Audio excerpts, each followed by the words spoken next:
রাখো এক সাইডে।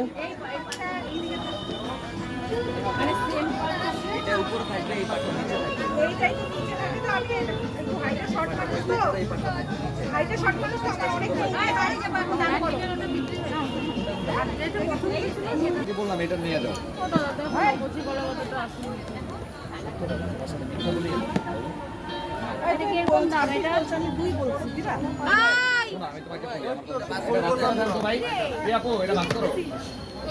আমার কিনা দামটা দিবে না না শোনো আমার কিনা দামটা দিয়ে দেবো আর বলো না দুইটা ফুটফুটি বাচ্চাকে নিয়ে বাগানে উঠতে যাও আলফিকা দাম মিরপুরি ওটা আগামীকাল 16 জুন 2024 রবিবার